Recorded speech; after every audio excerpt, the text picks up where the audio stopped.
It is well known amongst those of us that are interested in heterodox economics that these days modern orthodox economists don't really understand nor read the classical economists.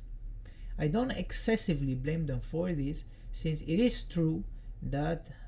these days economic students jump into college and are immediately bombarded with concepts in micro and macroeconomics without really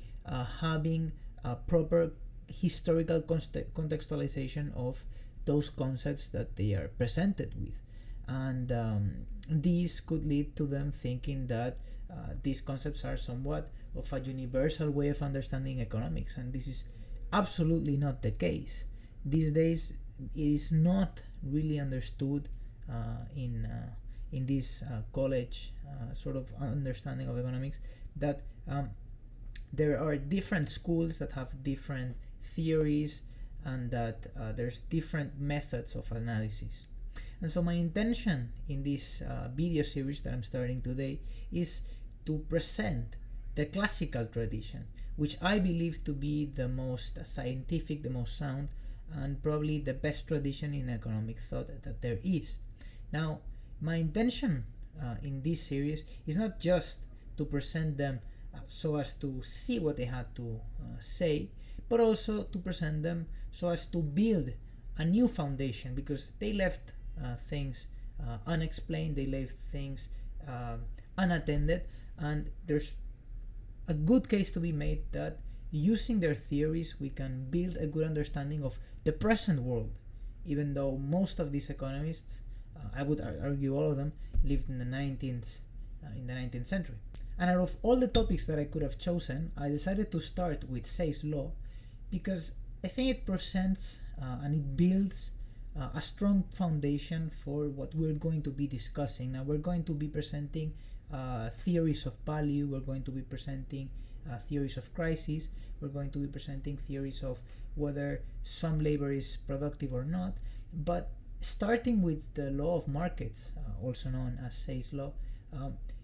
builds our foundation for discussing many of these issues, and it allows us to understand what classical economists thought were the basic dynamics of markets and of capitalist economies. So with that being said, this video is going to cover what Say's law basically is, the different meanings of it, the consequences, theoretical consequences we can extract from it, but I'm also going to be making two more additions to this first discussion on Say's law, which are, first of all, poor criticism made to this theory of markets, that presented by Keynes, who I am going to argue did not understand properly the theory and thus came to the wrong conclusions.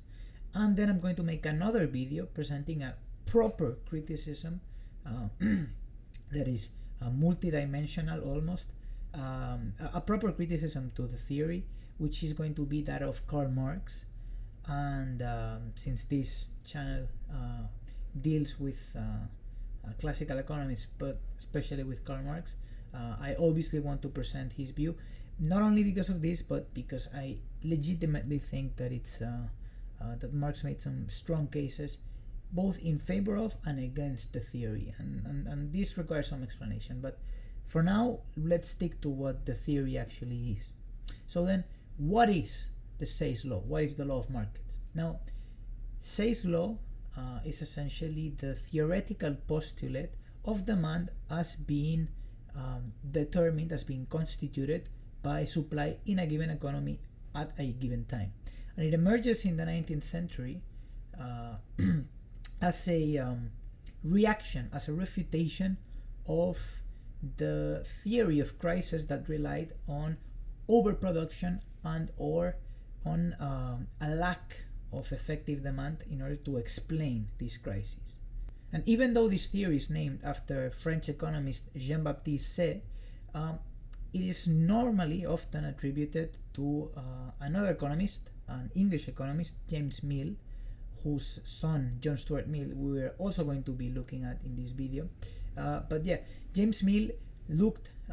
more in depth at this issue in his book Commerce Defended, in 1808, whereas Say developed it further in his second edition of Traité de l'économie politique in 1814. In the first edition, Say had already outlined the theory, but it was only until James-Mill that it got the systematization that it later on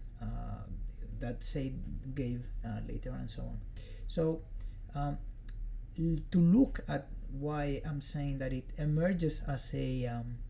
refutation of this theory of a lack of demand, let's look at what actually Say had to say about it, and let's read his quote. One quote he says in the beginning of chapter 15 in his first book. He writes the following: "It is common to hear adventurers in the different channels of industry assert that their difficulty lies not in the production but in the disposal of commodities, that products would always be abundant if there were but a ready demand, or market for them. When the demand for their commodities is low, difficult, and productive of little advantage, they pronounce money to be scarce. The grand object of their desire is a consumption brisk enough to quicken sales and keep up prices. But ask them what peculiar causes and circumstances facilitate the demand for their products, and you will soon perceive that most of them have extremely vague notions of these matters, that their observation of facts is imperfect, and their explanation still more so, that they treat doubtful points as matter of certainty, often pray for what is directly opposite to their interests, and importunately solicit from authority a protection of the most mischievous tendency." So here we can clearly see how Say is building his argument on the strong rejection of a lack of effective demand as a potential explanation of crises. For him, it is not this simplistic first look analysis that is the actual cause behind crisis, but it's rather a problem of the structure of supply relative to the structure of demand. It is the main problem here is that things are being produced which people do not demand. So there's different consequences that are drawn from this that we're going to look at next. But for now, let's look at the main idea here, which is that for Say, demand does not successfully explain crisis. It's just a cause. It's just a consequence of these crises, not the cause, not the root of them. And by focusing only on demand, we're missing out the bigger picture and the underlying factors behind the crisis, and thus we're going to ask the government to both consumers and producers are going to ask the government to implement policies that might not be in their best interest and that might actually be detrimental to their economic interests. And here it is important to understand the theory properly in order to avoid the sort of confusion that led Keynes to a wrong conclusion that this theory was positing the impossibility of slumps, of partial on general gluts, and of involuntary unemployment. The theory is not positing this idea. It's not saying that these things are impossible, but rather that they are not the consequence of a lack in demand, but rather a lack in the structure of supply. And so this idea rests on the postulate that human wants are indefinite, they are basically infinite, whereas the produce of labor,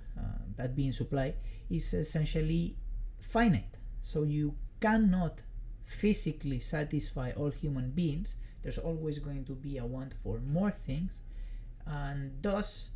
the lack of demand is logically impossible under this framework. What you do have is a lack of demand because there is a lack of goods that are wanted in the market, but it's not because people do not want things anymore, but rather because of the things that are being produced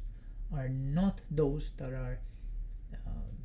essentially wanted. Okay, so now that we have an outline of the main idea behind Say's law, let's look at it a little bit more in depth and see the different meanings that we can extract from it, the different theoretical consequences that are drawn from this main point. And there are many interpretations, many meanings outlined by different scholars, but here I'm going to focus on the extended version of 8 different meanings given by Stephen Gates, who is arguably a figure of intellectual authority in this issue. So I think we're all going to be in the same page. And the first of the 8 points that you can now see on the screen is essentially that what we've already seen, that demand deficiency is not the correct explanation for general slumps and involuntary unemployment. You then get to the second point, which is that goods, commodities, buy other commodities through the mediating role of money. You have this analysis where you start with a commodity produced by a laborer who earns a given income and uses the money that income represents, that is represented by that income, to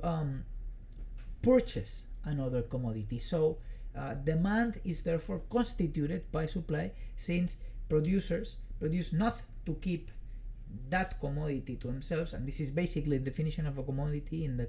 the classical tradition, is a bendable good, is something that you produce not for yourself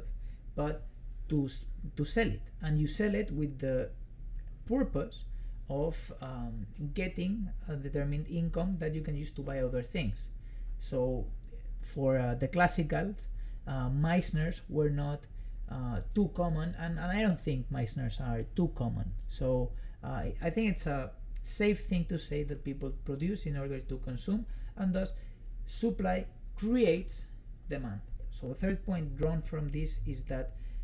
some economy, any given economy that is constituted by human beings, will always absorb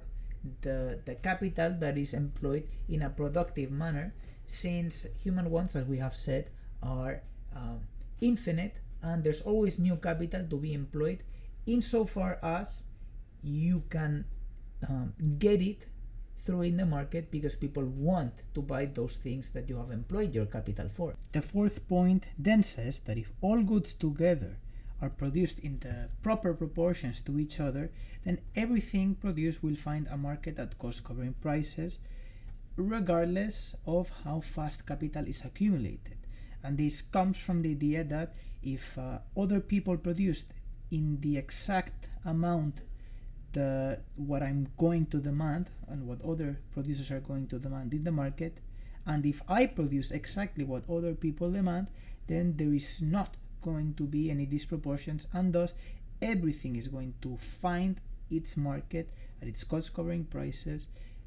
again, regardless of how fast capital is accumulated. And so these first 4 points explain the idea of demand as being constituted by supply,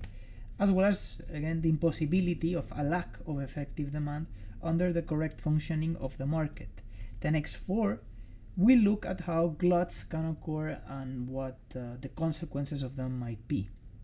And here we get to the 5th point, which is that entrepreneurial miscalculations, meaning miscalculations done by businessmen on certain goods, the goods that they produce, can indeed cause partial overproduction of certain goods, what is known as partial glut. The 6th point, which is drawn from the 5th, suggests that a situation where there's a partial glut can lead to general gluts, since the producers of those commodities that are being overproduced will see their incomes reduced, and thus will not be able to spend as much as they wanted on the other goods that are being produced in the economy. From the above, we get to the 7th point, which suggests that these general slumps can occur because of a difference in the structure of supply relative to the structure of demand, analogous to a situation where two puzzle pieces don't match together. And so from all of the above, we get to the 8th point, which says that as a result,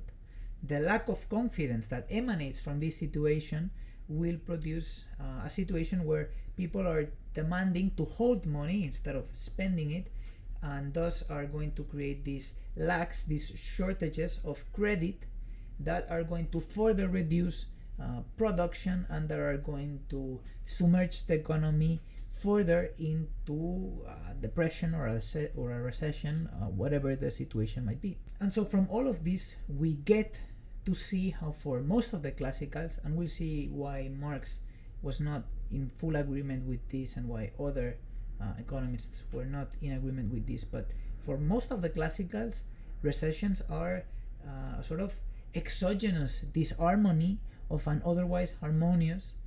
market. So markets again correct themselves, and we'll see the mechanisms for this now that we're going to look at John Stuart Mill. So John Stuart Mill added to all of this that even if it were the case that there is an excess production of all commodities, this would still not be considered as a crisis of overproduction, since what is really happening here is not an excess production of all commodities relative to themselves, but of all commodities relative to money, which is also to be considered as a commodity. Thus, by including money as a commodity, you exclude the possibility of a general overproduction. To illustrate this point, let's look at another quote, this time from John Stuart Mill, on his essay on production, on the influence of demand upon production. So he says, "But those who have, at periods such as we have described, affirmed that there was an excess of all commodities, never pretended that money was one of these commodities. They held that there was not an excess, but a deficiency of the circulating medium. What they called a general superabundance was not a superabundance of all commodities relative to commodities, but a superabundance of all commodities relative to money. Money, consequently, was in request, and all other commodities were in comparative disrepute." This idea of all commodities being scarce relative to money led Mill to conclude that this sort of crises were not to be worrisome with respect to the long run, since these were only manifestations of problems of the structure of supply in the short run, represented in business cycles, that they will inevitably disappear because, it's essentially because people don't hold their money forever. At some point they're going to consume, but especially because when people do not consume, there is a tendency for prices to go down, and if prices go down, they reach a point where consumption rises up again, and prices can keep another fashion of increasing, and again we can get to another period of boom. And again, to illustrate this, let's look at another quote from John Stuart Mill on the necessary temporality of these sorts of crises. He states in the same essay on the influence of demand upon production, "It is true that this state can only be temporary," he's referring here to this crisis, "and must even be succeeded by a reaction of corresponding violence, since those who have sold without buying will certainly buy at last, and there will be more buyers than sellers. But although the general oversupply is of necessity only temporary, this is no more than may be said of every partial oversupply. An overstocked state of the market is always temporary, and is generally followed by a more than common briskness of demand." So to conclude, Say's law posits in its basic form the idea that supply creates its own demand, but it does not mean, by this it doesn't mean that demand has to always meet supply at cost covering prices. What it means is essentially that demand cannot be but produced by supply, since those that produce do so with the intention of consuming at some point, which is why Mill said that in the long run these crises were not viable. They couldn't last forever. And so from here we set the basis to the understanding of the classical theory of business cycles. And before we do that, in the next videos we're going to look at again the criticisms one posited by Keynes, who didn't understand this theory properly and came to the wrong conclusion. Another one by Marx, who understood it a lot better and who presented very good criticisms that we're going to see and that are going to lead us to other debates in the classical tradition that are of extreme importance. So let's remember that I'm positing these theories, that I'm presenting these theories, not with the intention of just looking at it from a historical perspective, but to try to build on an understanding of our current world, of the 21st century, that is a lot more accurate. Because what the classicals had to say is, I mean, they had a methodology that was a lot more scientific than what it's probably done even today. And so we're going to continue this. Let me know what you think about it, any suggestions, whatever. As I always say, you can leave any comments, and I will be seeing you in the next video. Thank you for watching.